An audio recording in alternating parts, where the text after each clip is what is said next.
Hello, welcome back to the underdogs Acharya. पिछले video में हमने देखा कि हम ज्योग्राफी के सिलेबस यूपीएससी प्रीलिम्स के सिलेबस में हम ज्योग्राफी की बात कर रहे थे। तो हमने देखा कि हम ज्योग्राफी को डिवाइड करेंगे इंडिया एंड वर्ल्ड ज्योग्राफी में, जिसमें हमने उसको डिवाइड किया further physical, human and economic geography में। तो पिछले वीडियो में हमने पूरा फिजिकल ज्योग्राफी का ताना बाना समझा। तो इस वीडियो में मैं आपको जो बाकी तीन पार्ट्स बचे उनमें से दो, human and economic geography of the world और दूसरा आपका वर्ल्ड रीजनल ज्योग्राफी, इनमें आपको क्या क्या पढ़ना है, क्या क्या आता है, वो हम इसमें बात करेंगे। तो चलो स्टार्ट करते हैं। तो before we move forward, here is a little something about me. मेरा नाम है राव अनूप सिंह और मैंने 2023 में यूपीएससी का इंटरव्यू दिया था। उसके अलावा मैं 5 बार यूपीएससी का प्रीलिम्स क्लियर करके मेंस के लिए अपीयर कर चुका हूं और 3 बार स्टेट पीसीएस का प्रीलिम्स क्लियर करके मेंस के लिए अपीयर कर चुका हूं। पहले मैं स्टेट बैंक ऑफ इंडिया में असिस्टेंट मैनेजर होता था। उससे पहले मैं एयर इंडिया, जब गवर्नमेंट कंपनी होती थी, तो उसमें भी असिस्टेंट कंट्रोलर की पोस्ट पे काम करता था। उसके अलावा मैं पिछले 9 साल से यूपीएससी कोचिंग इंडस्ट्री में एक्टिव हूँ और मैंने अलग-अलग भूमिकाओं में अलग-अलग इंस्टीट्यूट्स में काम किया है, including answer sheet evaluation, question paper setting, teaching, mentorship, interview guidance, everything. I also used to be a UPSC mentor at Study IQ IAS.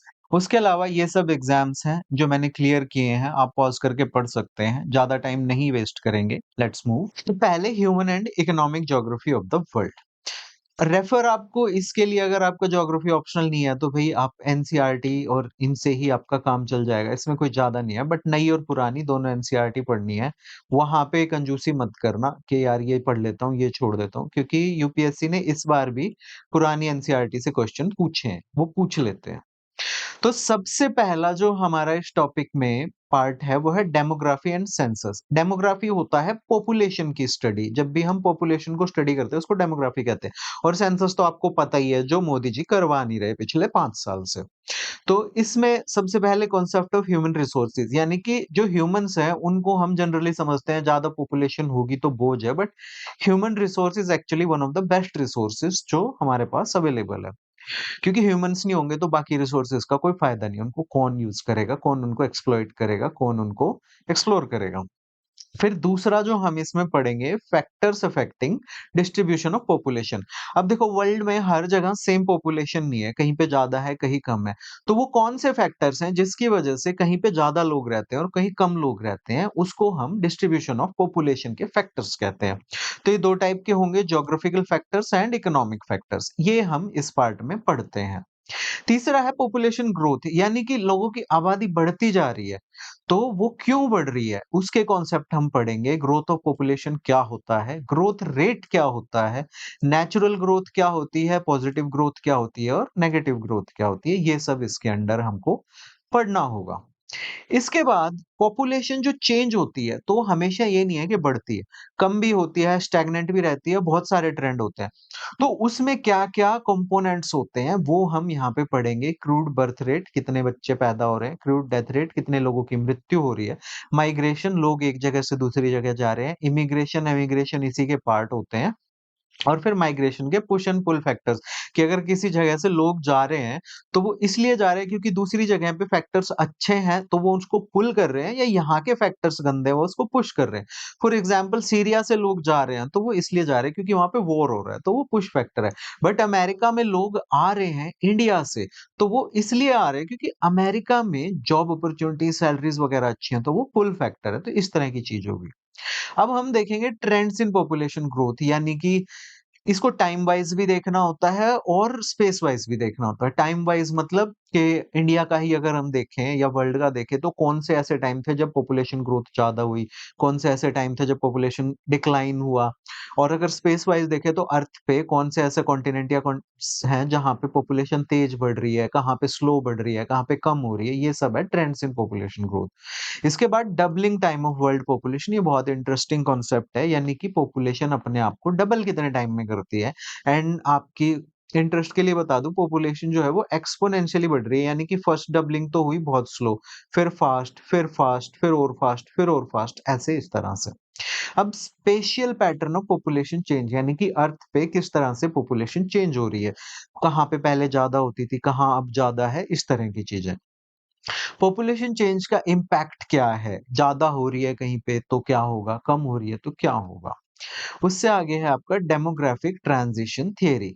तो इसमें क्या होता है कि किस तरह इकोनॉमी जब आपकी डेवलप होती है, तो उसमें पॉपुलेशन किस तरह से आपकी पहले कम होती है और फिर मतलब पहले ग्रोथ कम होती है और फिर वो डिक्लाइन करना शुरू हो जाती है। ये चीज़ें हम डेमोग्राफिक ट्रांजिशन में पढ़ेंगे।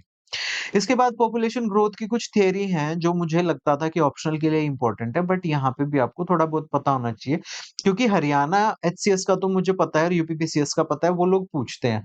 तो इट्स बेटर, कोई ज्यादा मुश्किल नहीं है, आपको कुछ घंटे लगेंगे, इनको पढ़ लेना। Malthusian theory, Marxian theory, demographic transition तो हमने ऊपर ही देख लिया। ऑप्टिमम पॉपुलेशन क्या होती है, और इसी के ही दो कॉन्सेप्ट हैं, over population and under population. ये चीजें हमें देखनी है। ओके, मतलब ऑप्टिमम यानी कि किस एरिया में जितने रिसोर्स हैं उसके हिसाब से अगर प्रॉपर पॉपुलेशन है तो ऑप्टिमम। अगर रिसोर्स कम है, पॉपुलेशन ज्यादा है तो ओवर पॉपुलेशन। रिसोर्स ज्यादा है, पॉपुलेशन कम है तो अंडर पॉपुलेशन। रशिया में अंडर पॉपुलेशन है। ओके, इंडिया में ओवर पॉपुलेशन है। अब पॉपुलेशन कंट्रोल मेजर्स क्या क्या हो सकते हैं? ठीक है, तो उसमें आपका फैमिली अवेयरनेस और ये सब चीजें उसमें आती हैं। वर्ल्ड पॉपुलेशन डिस्ट्रीब्यूशन नाम से ही समझ आ रहा है कहाँ पे ज्यादा है, कहाँ कम है, कहाँ पे डेंसिटी ज्यादा है, कहाँ ग्रोथ ज्यादा है। कॉन्टिनेंट वाइज वो डिस्ट्रीब्यूशन कैसे दिखता है, ठीक है, पैटर्न्स क्या हैं उसके, वर्ल्ड का पॉपुलेशन इंक्रीज हो रहा है उसके ट्रेंड्स क्या हैं, ये सब हमको इसमें पढ़ना होता है। अब पॉपुलेशन को हम रीड करने के तरीके होते हैं, पॉपुलेशन कॉम्पोजिशन में पढ़ते हैं, जैसे सेक्स रेशियो पढ़ते हैं, मेल टू फीमेल कितने हैं, मेल्स ज्यादा हैं या फीमेल ज्यादा है। एज सेक्स पिरामिड होता है जो आपकी एनसीईआरटी में दिया हुआ है, इस तरह से बना होता है वो। ये एज होती है कि किस एज में ज्यादा लोग हैं, किस एज में कम है। अब ये पिरामिड अगर इस तरह का है तो उसका अलग मतलब है, ऐसा है तो अलग मतलब है, अगर ये ऐसा है तो उसका अलग मतलब है। ये सब चीजें पढ़नी है और ये क्वेश्चन आते हैं 2014 या 15 में आया था, दोबारा आ सकता है। लिटरेसी रेट यानी कि कितने लोग पढ़े हुए हैं, कितने कम पढ़े हुए हैं इंडिया में या वर्ल्ड में, कहाँ पे ज्यादा है लिटरेसी रेट, कहाँ कम है, उसके इम्पैक्ट क्या क्या होते हैं, ये सब चीजें हमें देखनी है। नेक्स्ट है पॉपुलेशन का रूरल अर्बन कॉम्पोजिशन, यानी कि कहाँ पॉपुलेशन जो है वो रूरल एरियाज में कितनी है, अर्बन में कितनी है, क्या रूरल से अर्बन शिफ्ट हो रहा है या अर्बन से रूरल शिफ्ट हो रहा है, क्यों हो रहा है, ये सब फैक्टर्स हमें देखने हैं। ऑक्यूपेशनल स्ट्रक्चर, ये इकोनॉमी से आपका कनेक्ट होता है, बट क्योंकि ह्यूमन एंड इकोनॉमिक ज्योग्राफी है तो दोनों होगा कि भाई अगर आपकी इकोनॉमी लो लेवल की है तो ज्यादा लोग उसमें एग्रीकल्चर में होंगे, फिर इकोनॉमी राइज करेगी तो वो लो स्किल मैन्युफैक्चरिंग में आएंगे, और राइज करेगी तो आपकी हाई स्किल में आएंगे, और राइज करेगी तो वो सर्विसेज सेक्टर में आएंगे। इस तरह से आपका ऑक्यूपेशनल स्ट्रक्चर होता है। फिर रिलीजन बेस्ड कंपोजिशन भी होती है, बट आई थिंक ये एग्जाम में पूछते नहीं है, सिलेबस में है, मतलब पार्ट में बनता है तो मैंने यहाँ लिख दिया। अब पॉपुलेशन की प्रॉब्लम्स क्या क्या हैं डेवलपिंग कंट्रीज में, डेवलप्ड कंट्रीज में, ठीक है, पॉपुलेशन पॉलिसीज कैसी कैसी हैं, खास करके इंडिया की अलग अलग टाइम पे, तो वो भी हमको पता होना चाहिए। लास्ट सेंसस क्योंकि 2011 में हुआ था, तो अभी हमें उसी से रिलेटेड पढ़ना है कि उस सेंसस में ऐसी कौन सी टर्मिनोलॉजीज हैं जो आपसे पूछी जा सकती हैं, उनके बारे में पता होना चाहिए। और सेंसस ऑफ इंडिया, अब मतलब उसमें क्या-क्या इंपॉर्टेंट इन्फॉर्मेशन है, ऑल्दो ये 2011 का हो गया है, उसके बाद तो एनएफएचएस सर्वे आ गया है या फिर ये सब चीजें, तो वहां से भी हमको देखनी है ये। बट अब जो नेक्स्ट सेंसस हो जाएगा ना 2025 में या 26 में, जब भी वो होता है, ठीक है, तो उसमें हमको, आप अगर ये वीडियो उसके बाद देख रहे हो तो आपको ये 2011 का नहीं, आपको इस वाली सेंसस का सब कुछ पढ़ना होगा। ओके, अब आता है नेक्स्ट टॉपिक, ह्यूमन डेवलपमेंट। तो इसमें हमको सबसे पहले पता होना चाहिए कि ग्रोथ और डेवलपमेंट में फर्क क्या होता है। ग्रोथ जनरली इकोनॉमिक टर्म्स में होती है, ओके, और डेवलपमेंट जो होती है वो होलिस्टिक टर्म्स में होती है। होलिस्टिक मीन्स हम सिर्फ पैसा नहीं देखते, हम बाकी चीज भी देखते हैं कि क्या घर है उनके पास, क्या आराम से रह पा रहे हैं, पानी आ रहा है नहीं आ रहा है, पढ़ाई मिल रही है नहीं मिल रही है, ये सब चीजें हम देखते हैं। Four pillars of development, equity, sustainability, productivity and empowerment, ये हमको पढ़ना है, इनकी डेफिनेशंस पता होनी चाहिए, क्या क्या इनका वो होता है। ओके, अब ह्यूमन डेवलपमेंट को देखने के पढ़ने के तरीके क्या होते हैं? पहला है इनकम अप्रोच, यानी कि सिर्फ इनकम देख के। वेलफेयर अप्रोच के किसके पास कितनी जो गवर्नमेंट की वेलफेयर स्कीम्स है वो पहुंच रही हैं, या वहां पे वो किस तरह से कैपेबल है। फिर बेसिक नीड्स पूरी हो रही हैं, नहीं हो रही हैं, वो अप्रोच होती है और कैपेबिलिटी अप्रोच, ये सब इसका होता है। अब हमको इंटरनेशनल कंपैरिजन यानी कि बाकी कंट्रीज से कैसे हम कंपैरिजन में आते हैं, वो हमको यहाँ पे देखना है, इसमें पढ़ना है। नेक्स्ट, क्योंकि ह्यूमन एंड इकोनॉमिक ज्योग्राफी है तो ऑब्वियसली हम इकोनॉमिक एक्टिविटीज भी पढ़ेंगे। तो वो 3 टाइप की होती है, प्राइमरी, सेकेंडरी, टर्शियरी। तो उसमें सबसे पहली है आपकी प्राइमरी एक्टिविटीज, जो कि होती है हंटिंग, गैदरिंग, नोमैडिक हर्डिंग, यानी कि जो गाय चराते हैं, गाय या भैंस या बकरी, ओके, और घूम घूम के, कमर्शियल लेवल पे नहीं वैसे, commercial live stock rearing, agriculture, agriculture में भी प्राइमरी एक्टिविटी सबसिस्टेंस होता है, यानी कि जो गुजारे के लिए अपना कर लिया। प्रिमिटिव सबसिस्टेंस यानी कि जो ट्राइबल लोग करते हैं। फिर इंटेंसिव सबसिस्टेंस, प्लांटेशन जैसे रबर एटसेट्रा। एक्सटेंसिव कमर्शियल जो यूएसए और ये रशिया वगैरह में होता है। फिर मिक्स्ड फार्मिंग है, जहाँ पे अपना एनिमल्स और क्रॉप्स साथ में होते हैं। डेयरी फार्मिंग नाम से ही समझ आ गया होगा। मेडिटेरेनियन एग्रीकल्चर, जहाँ पे ऑलिव्स और लेमन्स और ये सब होते हैं, वहाँ का क्लाइमेट के साथ साथ आपको वहाँ का एग्रीकल्चर भी पढ़ना है। विटिकल्चर यानी कि ग्रेप्स। मार्केट गार्डनिंग क्या होती है, स्पेशली यूएसए में होती है कि वहाँ पे सिटी सेंटर्स हैं, ओके, तो वहां पे ट्रक से आपकी एग्रीकल्चर प्रोड्यूस लाई जाती है आसपास का जो रूरल एरिया है वहां से, ओके। तो उसको कहते हैं मार्केट गार्डनिंग एंड हॉर्टिकल्चर, वो ट्रक से लाया जाता है, इसको ट्रक फार्मिंग। यूरोप में भी सेम होता है बट वहां पे ट्रक फार्मिंग नहीं कहते इसको, ओके। उसके बाद आती है कोऑपरेटिव फार्मिंग, जब बहुत सारे फार्मर्स इकट्ठे होकर अपने खेतों को ज्वाइन करके अपने रिसोर्सेज पूल करके खेती करते हैं बड़े स्केल पे, तो उसे कोऑपरेटिव फार्मिंग कहते हैं। फिर उसके बाद है आपकी कलेक्टिव फार्मिंग, ओके। फिर नेक्स्ट है आपकी प्राइमरी एक्टिविटीज में माइनिंग, ओके। तो कौन से फैक्टर्स हैं जो माइनिंग को अफेक्ट करते हैं, माइनिंग के मेथड्स, ओपन कास्ट एटसेट्रा, ये हमको इसमें पढ़ने हैं। सेकंड आता है आपका एक्टिविटीज में, इकोनॉमिक एक्टिविटीज में सेकेंडरी एक्टिविटीज। सेकंड पे है, सेकेंडरी ऐसा नहीं है, ओके। तो इसमें होती है मेजर जो होती है मैन्युफैक्चरिंग, यानी कि कोई भी चीजें बनाना, प्रोडक्शन करनी। उसके बाद मैन्युफैक्चरिंग कितने टाइप की होती है, उसकी क्लासिफिकेशन हमें इसमें पढ़नी है। तो वो हम क्लासिफाई कैसे करते हैं, इंडस्ट्रीज के साइज के बेस पे। तो small scale, large scale, cottage वगैरह ये होता है। फिर रॉ मटेरियल के बेस पे हम इंडस्ट्रीज को क्लासिफाई करते हैं कि भाई किस इंडस्ट्री में कौन सा रॉ मटेरियल जा रहा है। तो अगर किसी में एग्रीकल्चर इनपुट जा रहे हैं तो एग्रो बेस्ड होगी, मिनरल जा रहे हैं तो मिनरल बेस्ड होगी, केमिकल बेस्ड है तो केमिकल इंडस्ट्री होगी, फॉरेस्ट बेस्ड, एनिमल बेस्ड, अलग अलग हो जाते हैं। ऐसे ही आउटपुट के बेसिस पे और ओनरशिप के बेसिस पे भी हम इनको क्लासिफाई करते हैं, वो आपको पढ़ना है, एनसीईआरटी में मिलेगा और आपकी क्लासेस में, और मैं भी पढ़ाऊंगा। फिर आपकी tertiary, quaternary and quinary activities, तो उसमें रिटेल ट्रेडिंग यानी कि सर्विसेज जो भी होती हैं वो सब इसमें आती हैं। Trade and commerce, wholesale trading, transport, communication services, ये सब। और क्योंकि ये टर्शरी में आजकल इंटरनेट का ज्यादा रोल है, मैं जो पढ़ा रहा हूँ ये भी टर्शरी एक्टिविटी है, तो यहाँ पे डिजिटल डिवाइड आ जाता है कि अगर किसी के पास इंटरनेट की एक्सेस नहीं है, कंप्यूटर चलाना नहीं आता, तो किस तरह से एक वो पीछे रह जाते हैं इसमें, इकोनॉमी में, एक तरह से पैसे कमाने में या अर्निंग पोटेंशियल में, इन चीजों में, ओके। जैसे मुझे ट्रेडिंग नहीं आती, स्टॉक ट्रेडिंग, तो वहां पे मेरा डिजिटल डिवाइड हो गया, मुझे पता ही नहीं है वो सॉफ्टवेयर्स वगैरह कैसे चलते हैं। अब नेक्स्ट है इसी में आपका ट्रांसपोर्ट एंड कम्युनिकेशन, तो उसमें हमें पढ़ना है मोड्स ऑफ ट्रांसपोर्ट, जिसमें कि लैंड ट्रांसपोर्ट में आता है आपका रोड्स एंड रेलवेज, ओके। अब रेलवे स्टेशन के नाम नहीं रटने बैठना, जस्ट जनरल इंफॉर्मेशन होनी चाहिए, रट्टे नहीं मारने के ये नदरन डिपो है, सदरन डिपो, ये नहीं पूछेगा यूपीएससी, ओके। और ना आपको ये हाईवेज के नाम के रट्टे मारने हैं। हाँ, अगर कोई न्यूज में है, नया है, जैसे नॉर्थ ईस्ट में खास करके आपका, ठीक है, तो उसके बारे में आपको पता होना चाहिए। बाकी इतने ज्यादा यहाँ पे रट्टाबाजी आपको नहीं करनी है, ओके। फिर उसके बाद है आपका वाटर ट्रांसपोर्ट में, हाँ, सी रूट्स, ऑब्वियसली क्योंकि ट्रेड होता है। इनलैंड वाटरवेज, गवर्नमेंट ने बहुत सारे ये पॉलिसी भी निकाली है कुछ साल पहले, और बहुत सारे इनलैंड वाटरवेज भी हैं और उन पे काम भी चलता रहता है, तो उसकी अपडेट्स आपको पता होनी चाहिए। एयर ट्रांसपोर्ट में पॉलिसीज कोई नई आती हैं, उड़ान है, उड़ान 2.0 है, ये सब आपको पता होनी चाहिए, क्वेश्चन आएगा। पाइपलाइंस के बारे में पता रहेगा, क्योंकि वहां से हमारा इंपॉर्टेंट रॉ मटेरियल्स हैं, जैसे पेट्रोलियम हो गया, या फिर उसके साथ कौन सी फर्टिलाइजर की इंडस्ट्री है, इस तरह की चीजें हमें पढ़नी है। फिर कम्युनिकेशन में सैटेलाइट कम्युनिकेशन और इंटरनेट, ये आपका साइंस एंड टेक में आ जाता है, तो यहाँ पे कुछ अलग से इसको करने की जरूरत नहीं है। इंटरनेशनल ट्रेड में हमें important aspects like volume of trade खासकर इंडिया के कॉन्टेक्स्ट में देखेंगे, इसमें ज्यादा हमें वर्ल्ड उसमें जाने की जरूरत नहीं है। Composition, direction, balance, balance of trade आपका इकोनॉमी का है, ये उसमें आप ध्यान से पढ़ेंगे। ओके। अब टाइप्स ऑफ इंटरनेशनल ट्रेड के फ्री ट्रेड वगैरह, तो इसमें डब्ल्यूटीओ थोड़ा इंपॉर्टेंट है। ओके, बाकी इसमें इतना कोई ध्यान देने वाली चीज नहीं है, आप छोड़ सकते हो। ओके। इंपॉर्टेंट पोर्ट्स आपको पता होनी चाहिए, खास करके उन एरियाज में जहां पे कोई रीसेंट न्यूज है, जैसे कि आपके वॉर जोन्स हैं। ओके।